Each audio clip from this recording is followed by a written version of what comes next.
there's possibly a good chance that I'm going to be able to stay in the office today, unless Alison wants me to do something. It actually looks a little bit like rain is coming in.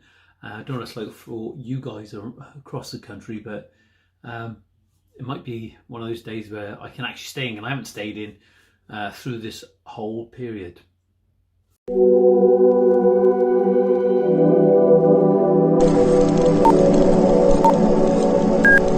I just want to say thank you to everyone that's sent a lot of positive messages and who interact on the channel, and that is really appreciated, because it's a hard place to be.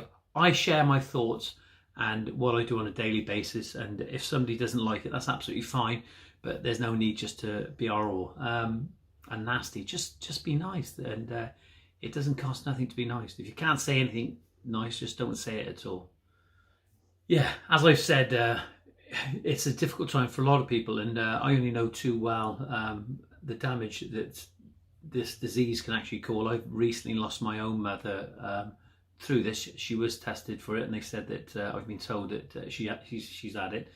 I hadn't seen her for a while, and that's really difficult in itself. But apparently, I'm not quite sure. I'm waiting to get some confirmation about the funeral stuff and all that sort of thing. And a friend of mine recently lost his grandfather, and they had to do the funeral by webcam. So I don't know what's going to happen now. So yeah, tough time for everyone at the moment. For everyone that's running a business, everybody will have different strengths, and you have to talk to your clients at some point, and at the moment that's been taken away from us, so we have to fill that gap up somehow. And as I've said, that we can use those social media platforms to see a client's garden, and how we can move forward with that by seeing the garden and seeing what's there. And yourself that what you find sometimes, clients will want that information relatively quick. They want to know how much it's going to cost, and what you don't want to be doing is that you want to be able to justify the price, and you can't justify the price if you can't get down there and see them. So by seeing the garden, if you can get your clients to do maybe a little video or some pictures, and that happens quite a lot now for people across the country, even whether it's maintenance or a small patio or an extension of a patio, or just being able to talk to somebody, which is important. And it's so good because they're able to gauge you and you're able to gauge them. And from that first point of contact, whether you're able to move forward in a positive way for both parties. So by using these social media platforms and using video content on a regular basis for the last few years now, customers will send us pictures now, and they're able to sort of draw a little diagram, or they can put some dimensions on there, how big the garden is. So you've got information. So the tools are there, and they are on hand for all of us. It's crazy, really. When I'm doing this video now, if I was talking to a client now, I would listen to them. I would listen to their brief and what they want. It's so important to listen to them, and that's just paramount. You need to listen to them. They want to be able to tell you what they want, and sometimes you have those clients that don't talk so much, but you've got to just sort of draw it out of them. It's for their benefit and for your benefit as well. And on these videos, sometimes I find it really difficult because I want to explain things. I never really structure a lot of things. I never write things down. Alison does that part for me. But I just want to have a conversation. I want it to be relaxed. I don't want it to be structured because it's just too robotic for me, and probably a little bit too corporate. So I just want to talk about general things and just be relaxed. And then when they're relaxed, and you've got to be able to sort of find out what sort of people you're dealing with, and who they're dealing with, and then when you're in that common ground, when you find that common ground, and you can find that common ground just by having a general conversation. Some people don't want to talk about anything else, they just want to talk about the garden, and that's absolutely fine. But what you find in general, people do want to have conversation just as if they're waiting at a bus stop or in the doctor's surgery or even in an airport. People just want general conversation, and that's how you get something out of somebody. For me, when I go and see a customer, more than often, and you guys will know, and clients that watch this, the consumer that watches this, that we're told sometimes to go around the back and around the side, and I'll be there now, they tell you. And when you start going into that design process, you need to learn a little bit about your client, and sometimes just go into the garden if it's a new development, or if it's an existing garden that they want to change completely. You need to learn a little bit about your clients, and just by going inside, sometimes if they can get to invite you inside and have a cup of tea and have a chat and talk about them, they learn a little bit about you, where you're from, and what your passion is, and your journey, and you want to know about them as well. But what you'll find sometimes is that you'll see some of the things, for example, the furniture, the carpets, what they're on the floor, the flooring, the ceramics, the hardwood floor, what they're wearing, courses, in the house, whether they're minimalistic, and just that gives you a real good insight. Sometimes they don't realize what they like, and they say they want things very plain, very simple, and then in the corner on the wall they'll have something that's really abstract with a massive color on there as well, and that tells you a little bit about them. And you can take a little bit from what's inside outside. I'm not going to go into too much detail about how I go about things, but just overview from the first point of contact. What I always do, if there's an email, I will drop an email back, but then I make a phone call. I think it's important to make that phone call. Once I've made that phone call, I suggest that we get some material over to them of what we've done, whether it's a video or where they are, and if there are any other previous customers that we've worked for in that area. Be able to go on Google and look at references, okay?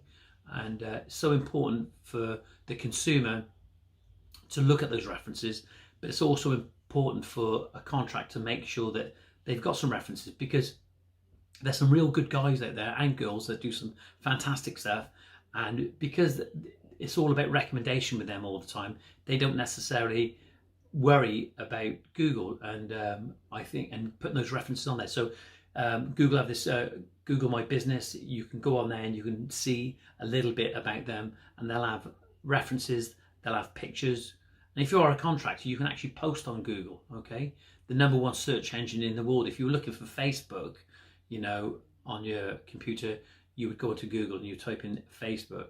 It is the #1 search engine. So if you're a contractor and you want to get your business noticed, just use your Google. You can actually post on a regular basis. So once I've spoke to that client, I will start getting some material over them. I will actually look on Pinterest, and once I spoke to them and got an insight to what they're looking for, I will send them a couple of pictures, not too many pictures. I remember once in the past where I sent this customer loads and loads of pictures, and they must have, well, they did, they got fed up of it completely. So just try and pinpoint, if you can, what you think that they're looking for. Send them a few pictures over, and then normally then you will have a half decent response about what they're looking for. Once you've discovered what they're looking for, and you've sent a couple of those pictures and you're on the right road, then you can start nailing it, and and heading in the right direction. You just need some clarification, you need a direction to go in, and but you'll only do that if you work together. Okay, a lot of guys do a mood board or an inspiration board with pictures on there. That's what we used to do in the past, and I still do it now and again. And some of those inspiration boards, it can pick up on all the design principles like balance, proportion, scale, unity, cohesiveness, and you can sort of demonstrate that in a mood board and take it down to them. The beauty about the mood boards don't necessarily cost, like you can you cut all those pictures out from here. You can actually print it off the internet. You know, some of these gardening magazines. You can maybe on that mood board stick a piece of wood or something, or some paving or some gravel. You know, a mood board doesn't necessarily need to be paper. It can be a piece of sterling board, and you just fill it up with the things that you think that the client is looking for once you spoke to them. You know, yes, this is chargeable. You know, it depends who you are. You know, I've been asked this morning, do I charge for my concept designs? Well, no, I don't at the moment. That's not where I'm at. I enjoy doing a concept design because it's almost like a working plan for me. I don't put too much detail on it because it's a concept, it's an idea. I hope by this video now it gives you a bit more insight to who I am as a person and as a profession, and how I discover what my clients are looking for. And it works for me, and we can always improve. That's the thing. And as soon as you start thinking that the way you've been doing it is the way, I think that might not necessarily be the way, because you need to be open-minded and broad-minded about things. And certainly now at this moment, we really need to step outside the box, and we need to approach from a different angle. It may be great for some that don't need to do that, and good luck to you, and that's fantastic. But I hope that these videos actually help some other people that probably need a little bit of guidance in this respect. Try again here now. During these periods, it's difficult. We've never been here before. This is uncharted territory without a shadow of doubt, and they're just difficult times on many levels, you know. And but I really feel at some point, and I said this quite a few weeks ago. I watched this documentary a little while ago. It's called Pandemic. It was made about 2-3 years ago. Very interesting. And the thing that came out of it was that at some point there's this balance of when they decide economically whether we have to go back to work and carry on with our lives with this virus that's around, you know, because we just can't, as human beings, we just can't stop. The wheels can stop turning for a while, but eventually they're going to have to continue. And there are many reasons for that. You know, there are, it was reported the other day that people aren't going to hospital now with other illnesses and ailments because the fear of catching this virus. And as a result of that, people aren't getting the treatment they need, you know, whether it's through, you know, cancer or some heart disease, etc. Even parents aren't taking their children when they're having accidents to the hospital now at the moment. That's what's been said. And of course, mental health is a huge thing at the moment. And, you know, we need to get going again at some point. And I don't know if anyone's seen the Bill Gates interview on BBC. It's really hard to try and explain your thoughts on this because you don't want to offend anyone, but watching the Bill Gates interview the other day, and he talked about vaccine. The vaccine, possibly, it could be 18 months before they could even discover one, even if they do then. I like to think that they could find one sooner, but I think at some point, the wheels of industry are going to start turning again. They have to. There's no ifs or buts about it, because we can't continue at the moment in this lockdown forever. It's not going to happen. They are going to say, get going, and we need to get back at it. And who knows? Well, I hope this video has helped in some way. Stay positive, be safe. If you need any help or any advice, just drop us an email at info@greentoplandscapes.co.uk, or you can give me a ring in the office on 01633 896 007. All my details are out there on the internet. Hey, just be safe, and try and be positive, and try and think of a way forward. We'll get there, okay? and we'll do it together. Thanks for watching, and don't forget, subscribe, please.